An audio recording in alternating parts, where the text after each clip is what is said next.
ಎಲ್ಲಿಗೆ ಬಂದಿದೆ ಫ್ರೆಂಡ್ಸ್? ಅದನ್ನೆಲ್ಲ ಮುಗಿಸ್ಕೊಂಡೇ ಬಂದಿವೆ. ಮುಂದಿನ ತಿಂಗಳು 1ನೇ ತಾರೀಕು ಕಾಲ. ಆದ್ರಿಂದ ನಮಗೆ ದೊರೆಯುವ ಹಣ ಎಷ್ಟು? 5 lakh, 5 ಲಕ್ಷ. Okay okay. ಆದ್ರೆ ಒಂದು ಮಾತು,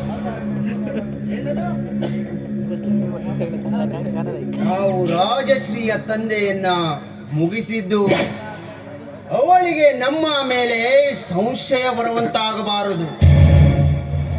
ಕೊಲೆಯನ್ನು ಆದಷ್ಟು ಜಾಗೃತವಾಗಿ ಮಾಡಿಬಿಡಿ.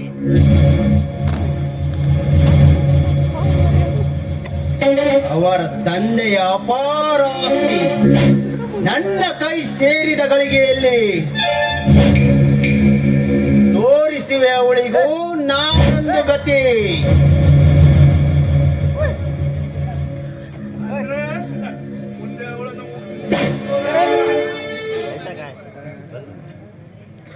ಅವಳ ವಿಚಾರ ನನಗೆ ಬಿಡಿ. ಅವಳನ್ನ ಹೇಗೆ ಎಲ್ಲಿ ಮುಗಿಸಬೇಕು ಅದು ನನಗೆ ಚೆನ್ನಾಗಿ ಗೊತ್ತು.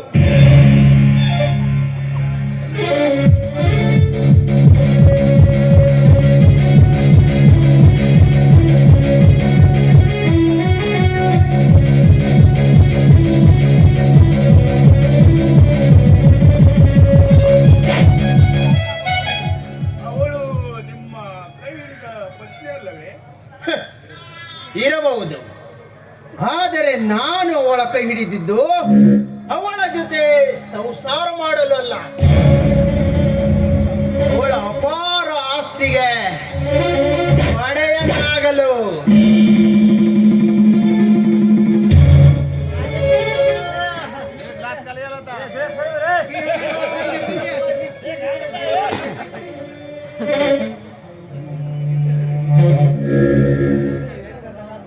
ತರಿಸುವೆ, ಅದಕ್ಕೇನು ಕೊರತೆ ಇಲ್ಲ.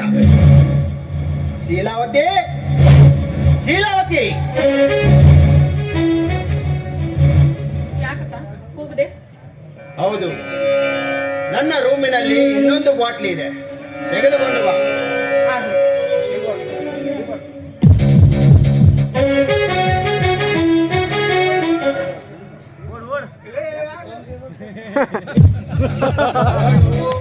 ನಮ್ಮ ಮನೆಯ ಆಳು.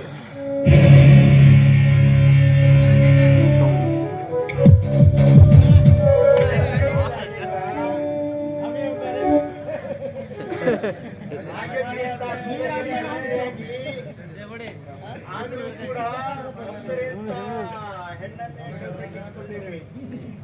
ಚಿಚ್ಚೆ, ಹಾಗೇನಿಲ್ಲ. ಅದು ಅದು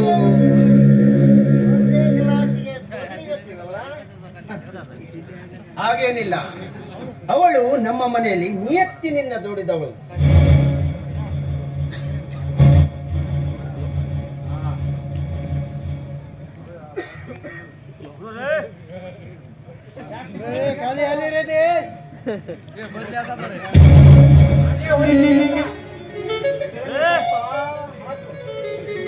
ಅಲ್ಲಿ ಇಟ್ಟಿದ್ದೀನಿ, ನೀವೇ ಹಾಕೊಳ್ರಿ.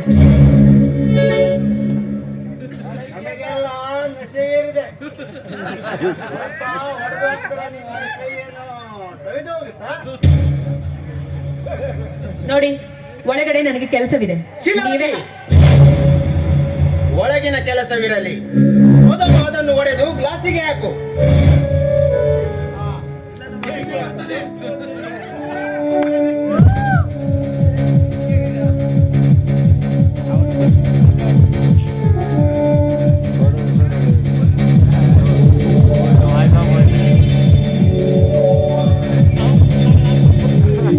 ಹಾಗೆ ಒಂದು ಬಾಟ್ಲಿ ನೀರು ತೆಗೆದುಕೊಂಡು ಬಾ. ಸರಿ. ಮನೆಯ ಕೆಲಸಗಾರರಿಗೆ ಕೊಡಬಾರ್ದು ರಾಜೇಂದ್ರ. ಅವಳ ಸ್ವಭಾವವೇ ಹಾಗೆ ಬಿಡಿ.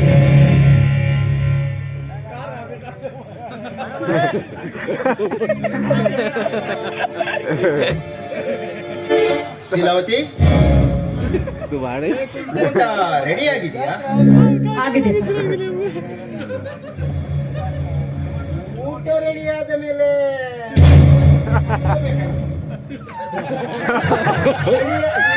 ಊಟ ಮಾಡಲೇಬೇಕಲ್ಲ.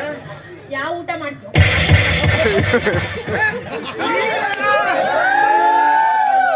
ಶೀಲಾವತಿ, ನನ್ನ ಗೆಳೆಯರ ಮೇಲೆ ಕೈ ಮಾಡುವಷ್ಟು ಮುಂದುವರೆದಿಯಾ? ಬರೀ ಕೈ ಮಾಡೋದಷ್ಟೇ ಅಲ್ಲ, ಅವರ ಬಾಯಿಂದ ನನ್ನ ಹೆಸರು ಏನಾದ್ರೂ ಬಂದಿದ್ದು ನಿಜವಾದ್ರೆ ಕಾಲಲ್ಲಿರುವ ಮೆಟ್ಟಿನಿಂದ ಬಾರಿಸ್ತೀನಿ.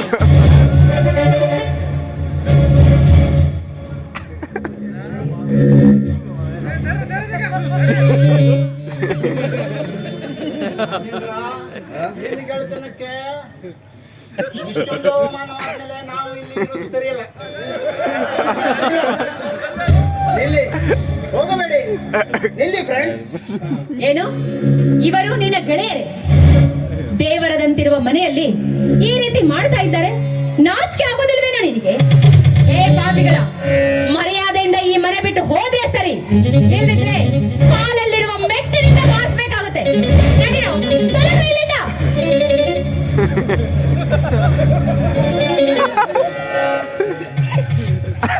ನಿಲ್ಲಿ ಫ್ರೆಂಡ್ಸ್, ಹೋಗಬೇಡಿ. ಮೊದಲು ಈಗಿನ ಹೊರಗೆ ಹಾಕಿ ನಮ್ಗೂ ಕರಿ ಹಾಕೋಸು, ಆಮೇಲೆ ಬರ್ತವೆ. ಸುರೇಶ ತಮ್ಮ ನಾಟಕ ಬಂದು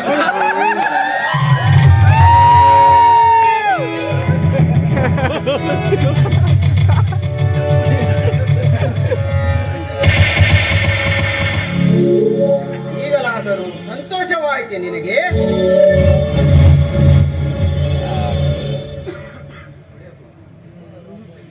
ಹೊಡೆಯಪ್ಪ, ಚೆನ್ನಾಗಿ ಹೊಡೆ. ಒಳ್ಳೆ ಪಾಠವನ್ನೇ ಕಲಿಸ್ಬಿಟ್ಟೆ ಕಣ. ನಿನಗಾಗಿ ನಾನು ಮಾಡಿದ ಉಪಕಾರಕ್ಕೆ ತಕ್ಕ ಋಣವನ್ನೇ ಒಪ್ಪಿಸ್ಬಿಟ್ಟೆ. ಆದ್ರೆ ರಾಜೇಂದ್ರ, ನಿನಗೆ ಹೊಡಿಬೇಕಾದ್ರೆ ನನಗನಿಸಿದ್ದು ಒಂದೇ ಒಂದು ಕಣ. ಎಲ್ಲಿ ಎಲ್ಲಿ ನನ್ನ ತಮ್ಮನ ಕೈಗಳಿಗೆ ನೋವಾಗುತ್ತದೆಯೋ ಎಂದು. ನಿನ್ನ ಕೈಗಳಿಗಿಂತ ಹೊಡೆಯೋ ಬದಲು ನಿನ್ನ ಕಾಲಲ್ಲಿರುವ ಮೆಟ್ಟನಿಂದ ಬಾರಿಸಿದ್ರೆ ಎಷ್ಟೋ ಚೆನ್ನಾಗಿರ್ತಿತ್ತು, ಎಷ್ಟೋ ಚೆನ್ನಾಗಿ. ಸಾಕು, ನಿಲ್ಲಿಸು ನಿನ್ನ ವೇದಾಂತ. ನೀನೆಂತ ಕುಟಿಲೆ ಎಂಬುದು ನಾನು ಊರಿಗೆ ಬಂದಾಗಲೇ ಅರಿತಿರುವೆ. ಏನು, ನಾನು ಕುಟಿಲೆ? ಅಲ್ಲದೆ ಮತ್ತೇನು? ತೆರೆದು ನೋಡು ನಿನ್ನ ಬಾಳ ಪುಟದಲ್ಲಿ ಬರೆದ ಹೀನ ಕಾರ್ಯವನ್ನು. ಇಷ್ಟಾದರೂ ನೀನು ಸಮಾಜದ ಎದುರು ತಲೆ ಎತ್ತಿ ತಿರುಗುವ ನಿನ್ನಂತ ಲಜ್ಜೆಗೆಟ್ಟಗಳನ್ನು ನಾನು ಕಂಡದ್ದು ಇದೇ ಮೊದಲು.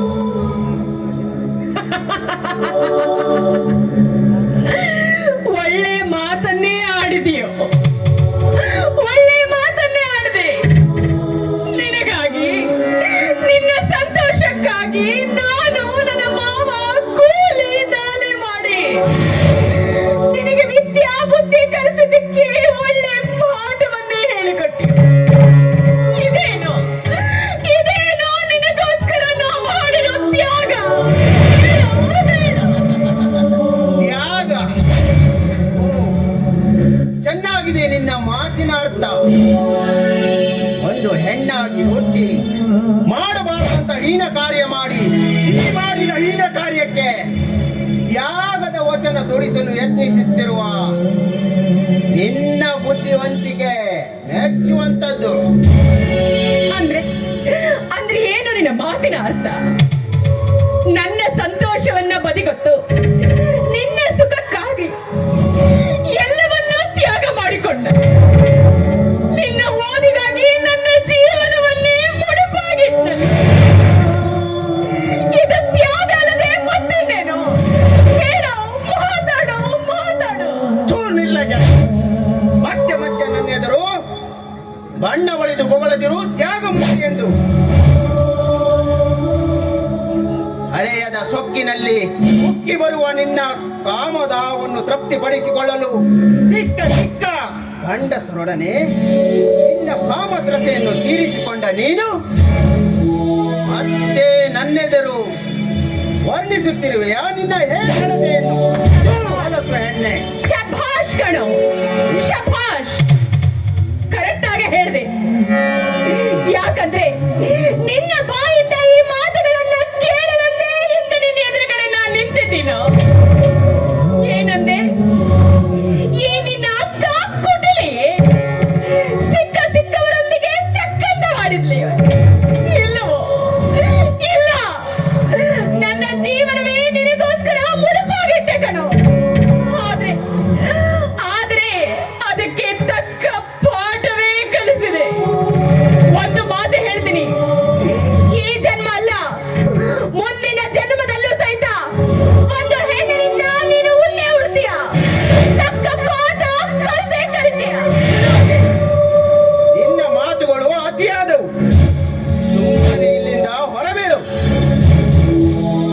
ಏನು?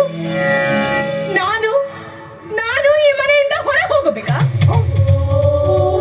ನನ್ನ ಪ್ರಾಣ ಸ್ನೇಹಿತರನ್ನೇ ಹೊರಗೆ ಹಾಕಿದ ನೀನು ಈ ಮನೆಯಲ್ಲಿ ಇರಬಾರದು. ಹೊರೆ ಆಚೆ. ಬೇಡವೋ, ಈ ರೀತಿ ಮಾತಾಡಬೇಡವೋ. ಇದ್ದಕ್ಕಿದ್ದ ಹಾಗೆ ಈ ಮನೆಯಿಂದ ಹೊರಗೆ ಹೋಗು ಅಂದ್ರೆ ನಾನು ಎಲ್ಲಿಗೆ ಹೋಗ್ಲು? ನಿನ್ನ ಕಾಲಿಗೆ ಬೀಳ್ತೀನಿ. ದಯವಿಟ್ಟು ನನ್ನನ್ನ ಈ ಮನೆಯಿಂದ ಹೊರಗೆ ಹಾಕು. ತ್ಯಾಗದ ಮೇಲ್ಮುಸುಕಿನಲ್ಲಿ ಹೋಗೋ ಲಾಲಾಸೆಯಲ್ಲಿ ಮೆರೆದು ಮನೆತನದ ಗೌರವಕ್ಕೆ ಮಸಿ ಬಳಿದ ನಿನ್ನಂತ ಹೆಣ್ಣು ಈ ಮನೆಯಲ್ಲಿ ಇರಬಾರದು. ತಡೆವರೆಗೆ. ಬೇಡವೋ, ಇದ್ದಕ್ಕಿದ್ದ ಹಾಗೆ ಮನೆಯಿಂದ ಹೊರಗೆ ಹೋಗು ಅಂದ್ರೆ ಹೇಗೆ ನಾನು ಜೀವನ ಮಾಡಲು? ಒಂದು ಕಡೆ ಬಾವಿ ಇದೆ, ಇನ್ನೊಂದು ಕಡೆ ಬೆಂಕಿ ಇದೆ. ನಟ್ಟ ನಡುವೆ ನಾನಿರಬೇಕಾದ್ರೆ ಹೇಗೆ ಜೀವನ ಮಾಡಲು? ನಿನ್ನನ್ನ ಬಿಟ್ಟು ನನ್ನ ಜೀವನದಲ್ಲಿ ಏನೂ ಇಲ್ಲವೋ? ರಾಜೇಂದ್ರ, ದಯವಿಟ್ಟು ಈ ಮನೆಯ ಮೂಲೆಯಲ್ಲಿ ನನಗೊಂದು ಸ್ಥಾನ ಕೊಡು. ಹೇಗಾದ್ರೂ ಜೀವನ ಮಾಡ್ತೀನಿ. ಸಾಧ್ಯವಿಲ್ಲ. ದೇವರಿಂದ ಹಾಗೆ ಆಗ್ಲಿ. ದಯವಿಟ್ಟು ನನ್ನನ್ನು ಹೊರಗೆ ಹಾಕ್ಬೇಡವೋ, ಹೊರಗೆ ಹಾಕ್ಬೇಡ. ನೀನೆಷ್ಟೇ ಪರಿಪರಿಯಾಗಿ ಬೇಡಿಕೊಂಡರೂ ಸ್ಥಾನ ಸಿಗದು ಈ ಮನೆಯಲ್ಲಿ. ಉಟ್ಟ ಬಟ್ಟೆಯ ಮೇಲೆ ಬಿಟ್ಟು ನಡೆದರೆ ನಿನಗೆ ಒಳ್ಳೆಯದು. ಇಲ್ಲವಾದರೆ ಪುಸ್ತಕಕ್ಕೆ ಕೈ ಹಾಕಿ ಹೊರಗೆ ಹಾಕುವೆ. ವಿಚಾರಿಸು.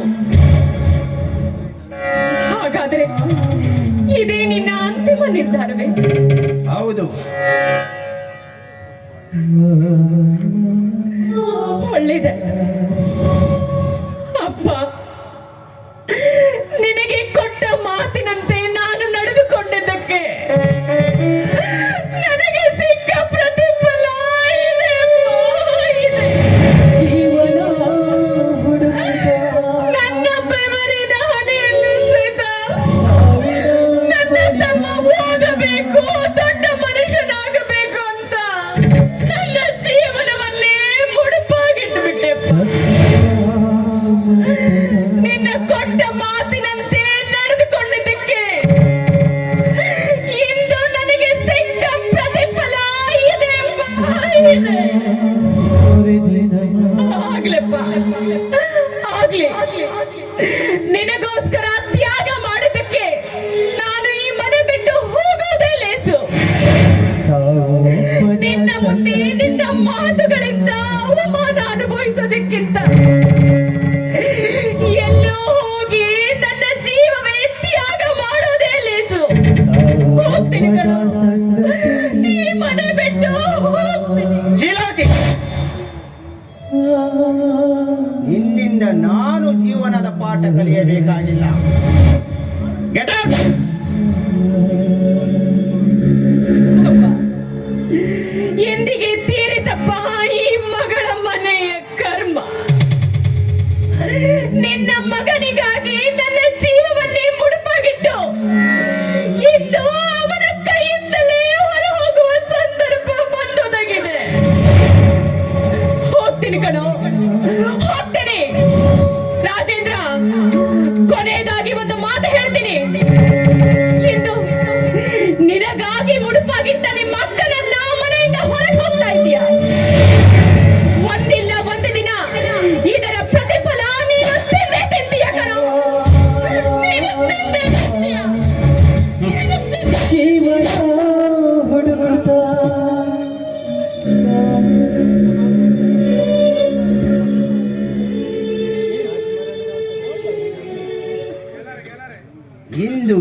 ಮನೆಯ ಪೀಡೆ ತೊಲಗಿದಂತಾಯಿತು. ಎಲ್ಲಿ ರಾಜಶ್ರೀಗೆ ಇವಳಿಂದ ನನ್ನ ವಿಷಯ ತಿಳಿಯುತ್ತದೆ ಎಂದು ಭಯ ನನ್ನನ್ನು ಕಾಡುತ್ತಿತ್ತು. ಹಣ ಗಳಿಸಬೇಕೆಂಬ ನನ್ನ ದಾರಿಯಲ್ಲಿ ಯಾರೇ ಅಡ್ಡಗೋಲಾಗಿ ಬಂದರೂ ಸರಿ, ಅವರು ಹೇಗೆ ನಾಶವಾದರೂ ಸರಿ, ಮರುಕ ಪಡೋದು ನನ್ನ ಮನ.